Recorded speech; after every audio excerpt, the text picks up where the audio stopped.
Hello everyone, welcome to my new video and welcome to my channel Comedian Ria। তো আজকে চলে গেছিলাম একটু কৃষ্ণনগর শপিং করতে। আর দিদি যেহেতু আমাদের বাড়িতে এসেছে তাই ভাবলাম যে ওকে নিয়ে একটু শপিং করতে যাওয়াই যায়। তাই আমরা বেশি দেরি না করে চলে গেছিলাম আমাদের ধুবুলিয়া স্টেশনে।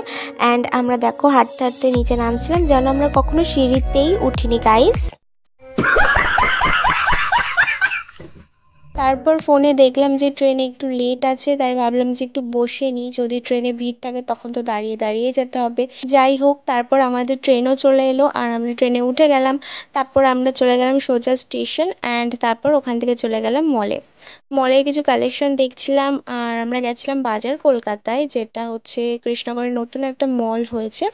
এছাড়াও অনেক জায়গায় গেছি। তারপর প্রচুর কালেকশন দেখার পর কিছু কিছু জিনিস পছন্দ হয়, যেগুলো আমরা নিয়েছিলাম। এবং এই টি শার্টটাও ভীষণ পছন্দ হয়েছিল, এটাও নিয়েছিলাম।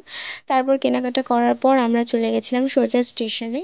তারপর এতটাই গরম ছিল যে আমরা আর দাঁড়িয়ে থাকতে পারলাম না, বসে পড়েছিলাম।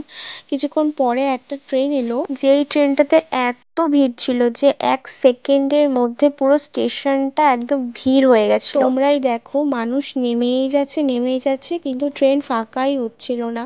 সেটাই দেখছিলাম আমরা। তারপরে দেখো 1 সেকেন্ডের মধ্যে স্টেশনটা কেমন ভরে গেল, মানে দেখো পুরো ভিড় হয়ে গেছে। তারপর আমাদের ট্রেনটাও চলে আসলো। আমাদের ট্রেনটা অতটা ভিড় ছিল না, ফাঁকা ফাঁকাই ছিল। আজকের ভিডিওটা এত দূরেই, ভালো লাগলে একটা লাইক করে দিও আর চ্যানেলটাকে সাবস্ক্রাইব করে দিও।